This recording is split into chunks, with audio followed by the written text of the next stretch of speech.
Assalamualaikum warahmatullahi wabarakatuh. Hai, nama aku Fadilatul Mutmainnah. Di video aku kali ini, aku akan menjawab dan membahas beberapa soal logika matematika untuk tugas UAS aku di mata kuliah logika matematika. Oh iya, kalau kalian nonton video ini menggunakan handphone, jangan lupa rotate your phone before watching supaya tulisannya kelihatan lebih jelas. Oke, kalau gitu, enjoy this video until the end and improve your knowledge. Logika seleksi dasar nested if. Jadi di soal ini, nested if itu adalah perjabangan if yang berada di dalam if lain. Di sini sudah ada pseudo kodenya, kemudian di samping kiri ini ada kode yang sudah siap. Dari kode ini kita bisa tahu di mana letak nested if secara logika, yaitu di kode elif. Ini singkatan dari else if. Jadi if-nya ini berada di dalam kode else, oke? Selanjutnya tugasnya yaitu buat tabel kebenaran untuk semua kombinasi A dan B serta hasil akhir X. Oke, di sini sudah ada tabel kebenaran yang sudah saya buat. Ini sudah sesuai semuanya. Ini X hasil akhir, ini A dan B-nya. Saya tambahkan not A untuk yang kemungkinan if yang kedua yaitu not A or B. Sedangkan untuk X setelah N, di sini saya jadikan satu.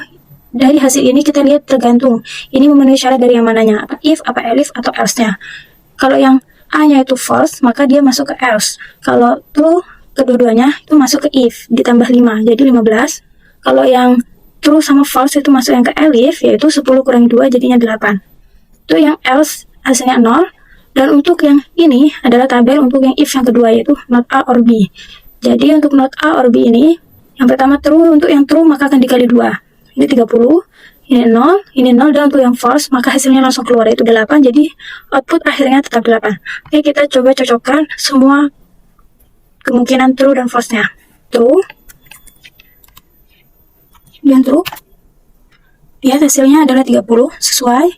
Kemudian yang kedua, true, dan false, hasilnya adalah 8. Yang ketiga, false, dan true, hasilnya adalah 0. Karena 0 dikali berapapun hasilnya tetap 0 ya. Selanjutnya false dan false, hasilnya 0. Loop dan modulo. Loop itu perulangan dan modulo itu adalah sisa bagi. Di sini sudah ada pseudo kode dan di sampingnya sudah ada kode yang siap pakai. Di sini saya buat kodenya, result awal adalah false. Sedangkan untuk loop ini maka dia akan mengecek dari bilangan 1 sampai ke n. Jika dia memenuhi syarat mode-nya yaitu sama dengan 0, tidak ada sisa bagi, atau sama dengan bilangan genap, maka resultnya itu akan menjadi not result atau berubah menjadi kebalikannya. False menjadi true, true menjadi false. Sedangkan jika else atau ini memiliki sisa bagi, maka resultnya itu akan tetap result sama dengan result, jadi tetap tidak berubah. Oke, di sini kita diberikan tugas untuk tracking langkah demi langkah input n sama dengan 1, 2, 3, dan juga 4. Oke, kita mulai. Kita masukkan angka 1. Result yang keluar ada false, kita cocokkan dengan tabel, ya false, benar. Kemudian kita jalankan lagi, kita coba angka 2, true, sesuai dengan tabel, true. Kemudian 3, true juga, ya true, sesuai. Kemudian 4, false. Oke, sekarang kita beralih ke penjelasannya. Jadi, nilai result itu ditentukan oleh berapa kali kondisi I mood 2 sama dengan 0 terpenuhi, atau nilainya N itu sama dengan genap. Jadi yang dicek itu dari bilangan 1, 2, 3, 4. Jadi bukan cuma bilangan 4-nya saja, atau bilangnya 2 saja. Mesti dimulai dari perhitungan dari perulangan angka 1. Di sini saya udah jadikan satu tabel. Jadi dari N angka 1 apakah genap? Tidak, berarti resultnya tidak berubah, jadi tetap. Nilai result awal adalah false. Kemudian angka 2 genap, ya, maka nilai resultnya dibalik jadi false menjadi true. Kemudian kalau kita masukkan angka 3, apakah genap? Tidak, berarti tidak berubah, jadi nilai awalnya kan true tadi. Sampai di angka 2 true, berarti dia akan tetap true. Kemudian kalau kita masukin 4, maka yang dicek adalah 1 sampai 4 seperti tadi. Dan angka 4 apakah genap? Ya, berarti resultnya dibalik, jadi asalnya true false. Jadi berapa kali bertemu bilangan genap, itu juga menentukan berapa kali dibalik. True, kemudian true, misalnya ada true dan false, kemudian true, false, ada false dan false, kemudian false, true, hasilnya true dan true, yang terakhir false dan false. prosesnya yaitu false dan true. Soal yang keempat yaitu short circuit logic. Di sini sudah ada kode yang sesuai dengan pseudokodenya dan tugasnya yaitu tentukan output untuk pasangan X, Y yaitu 2,5, 0,10, 2,2, dan 1,5 dan jelaskan logika evaluasinya. Di sini sudah ada outputnya untuk semua pasangan X, Y. Saya bentuk dalam tabel. Di sini ada alpha, beta, gamma, dan juga beta. Untuk penjelasan logika evaluasinya, short circuit adalah cara kerja operator logika AND dan OR di mana ekspresi dihentikan lebih awal begitu hasilnya sudah bisa ditentukan tanpa mengecek atau mengevaluasi semua kondisi untuk mencegah error. Yang pertama, operator AND, yaitu jika X sama dengan true, maka kondisi Y akan dicek untuk mengetahui true atau false. Jika true, maka akan masukkan true, jika false, maka masukkan false. Dan jika X itu false, maka kondisi Y tidak akan dicek. Karena sudah pasti, jika satu saja false, maka hasilnya sudah pasti false. Mau true ataupun false, kemungkinan keduanya. Untuk operator OR, jika X sama dengan true, maka kondisi Y tidak akan dicek karena hasilnya sudah pasti true. Sebab kalau OR, satu saja true itu sudah bernilai true. Kemudian jika X sama dengan false, maka kondisi Y akan dicek untuk mengetahui. Jika kondisi kedua itu true, maka hasilnya bisa true. Jika kondisi keduanya itu false, maka akan false.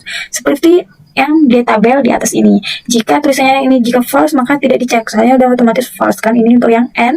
Dan jika true, maka kondisi keduanya itu akan dicek. Apakah true atau false. Jika true, hasilnya true. Jika false, maka hasilnya false. Untuk yang true, maka akan keluar output alpha. Sedangkan untuk yang false, ini kita cek dulu ke elifnya. Elifnya yaitu X sama dengan 0 or Y itu kurang dari 0. Dan jika kemungkinan pertama true, maka yang kedua tidak dicek, langsung keluar true. Dan jika kemungkinan yang pertama itu false, untuk yang R, maka akan dicek. Jika false, yang kedua, maka hasilnya false. Jika true, maka dia akan masukkan true. Dan jika true, untuk yang elif, maka akan keluar beta. Ini seperti di kode yang keluar beta. Dan kalau else, kecuali itu ke false, maka yang keluar adalah gamma. Kita coba cek satu persatu melalui kodenya ini langsung. Pertama 2, dia 5. Hasilnya adalah alpha, Y, kemudian 0, dan 10. Hasilnya adalah beta, kemudian 2, dan 2, hasilnya adalah gamma, kemudian min 1, dan min 5, hasilnya adalah beta. Soal yang terakhir yaitu logika state machine sederhana. Di sini sudah ada kode sesuai dengan pseudokodenya, dan tugasnya yaitu tentukan state akhir jika input sinyal adalah A, true, false, true, B, true, true, false, dan C, false, false, true. Jawabannya yaitu state dimulai dari 0, lalu setiap sinyal true atau false diproses satu persatu. Jika ada aturan yang cocok, state akan berubah. Jika tidak, maka state tetap. State terakhir menjadi hasil akhir. Di sini, jika state-nya 0 dan bitnya true, maka state-nya menjadi 1. Kemudian jika state-nya itu adalah 1 dan bitnya adalah false, maka nilai state berubah menjadi 2. Ini sudah ada nilainya di atas. Kemudian jika state-nya sama dengan 2 dan bitnya sama dengan true, maka state akan berubah menjadi 0 di sini. Dan jika tidak sesuai dengan kondisi di sini, di atas ini, maka state sama dengan state. Jadi state terakhir. Kayak yang pertama, kita akan bahas yang true, false, true. Di sini, state pertama adalah 0. Sebelum proses itu 0. Kemudian kita masukkan true. Dari ketiga ini yang sesuai adalah ini. Jadi nilainya menjadi 1. Kemudian kita masukkan false. Dari ketiga ini yang sesuai adalah yang ini. Berarti nilainya menjadi 2. Kemudian 2, kita masukkan bitnya true. Dan yang sesuai adalah ini, 0. Maka state-nya berubah menjadi 0. Jadi state akhir adalah 0. Kita coba. T, F, T. State akhir adalah 0. Kemudian yang kedua yaitu true, true, false. State sebelumnya adalah 0, kita masukkan bitnya true. Yang sesuai adalah ini. Yaitu berarti nilai state pindah menjadi 1. Kemudian 1, kita masukkan bitnya true. Dari ketiga ini, semuanya false, tidak ada yang sesuai, maka state sama dengan state, jadi tetap 1. Kemudian di sini, 1, kita masukkan bitnya false. 1 dengan bitnya false, maka yang sesuai adalah ini, yang nilainya sama dengan 2. Maka nilainya pindah menjadi 2. Maka state akhirnya adalah 2. Kita coba, T, F. Hasilnya state akhirnya adalah 2. Kemudian yang ketiga, yaitu false, false, true. State sebelumnya kan 0, kita masukkan bitnya F. Maka dari ketiga ini tidak ada yang sesuai, maka state sama dengan state ini yang berjalan. True, maka state-nya tetap 0, karena nilainya sebelumnya 0. Oke, berarti di sini 0, kita masukkan bitnya adalah false. 0 dan false tidak ada, berarti state sama dengan state. Di sini berarti nilainya tetap ya, 0. Kemudian di sini berarti 0, kemudian kita masukkan bitnya true. Dari ketiga ini yang sesuai adalah yang ini. start sama dengan 0 dan true, berarti nilainya berubah menjadi 1. Berarti start akhirnya adalah 1. Kita coba false, false, true. Start akhir adalah 1. Thanks for watching and subscribe.